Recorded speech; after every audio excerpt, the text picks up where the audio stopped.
Well, my story starts when I was 30 years old, and I had really come to the place in my life where I had always dreamed. I was on staff at a mega church in Southwest Florida, just surrounded by, it was paradise, surrounded by palm trees, beautiful weather. I had a beautiful wife, the job I had always wanted and desired.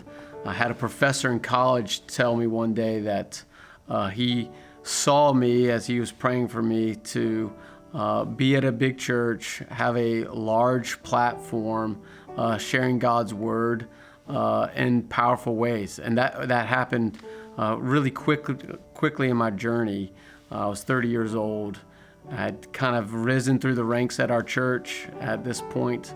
I was the college pastor overseeing all of our students from middle school to college, a staff of about 6 or 7 full-time employees, and the ministry was growing, the church was growing, and I had just come into a space of being one of our campus teaching pastors. And this was in August of 2008. And then everything in my life changed. A secret, hidden sexual sin was discovered that had been there for almost 30 years.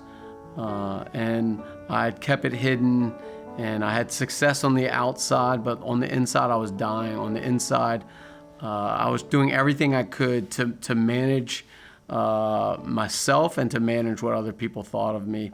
And by the grace of God and a loving wife, she caught my secret sexual sin.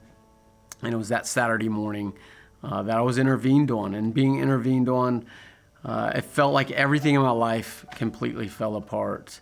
And yet there was this part of me that felt freedom, finally, that I didn't have to carry this secret, that I didn't have to carry the weight of this hidden thing that I thought I would never be able to either live without or not live under, and thought I would never be able to have healing or freedom from it. And I had this desire to love God, I had this desire to love people, and I had this desire and love for this sin. And it was in that moment that God graciously brought me to a place of humility. He humbled me in a way that I would never wish upon anyone else, and yet I'm grateful for it. I spent after this the next 12 weeks in treatment, discovering not anything really about my sexual sin, but what really drove that sexual sin. And what I began to realize is that my life, for most of my life, was just a barrage of loneliness. I grew up in a broken home. My parents divorced when I was really little. My mom got remarried. That home ended up breaking up. And then there was this moment when I was 15 years old at an airport that really changed the course of my life forever. Things up until that point were going okay. Up until that point, I was probably like every other middle school boy, had seen pornography, dabble with it, but it didn't have a hold on me. But this moment when I was 15, my life changed when I was abandoned at an airport. And I remember sitting on an airplane with my older brother to my right, and to the best of my knowledge, internally, maybe externally, but for sure internally, I said these words: whatever I have to do, I'll never feel this way again. And that was really a match to a just dried out loneliness haystack that just got engulfed and inflamed. And that sin to my sexual sin grew and grew and grew. And then I came to know Christ, and it became more and more hidden. The more it grew, the more I had to hide it.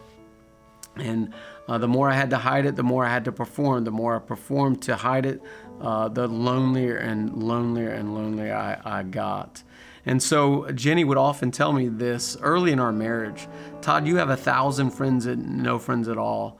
You cover yourself with friends, but I don't think anyone knows you. And she said, I certainly don't know you. I long to know you more. And it was in those 12 weeks that I began to realize that my life really ran on 2 tracks. The fear of being known by other people, and the shame, if they knew me, what they would discover about me.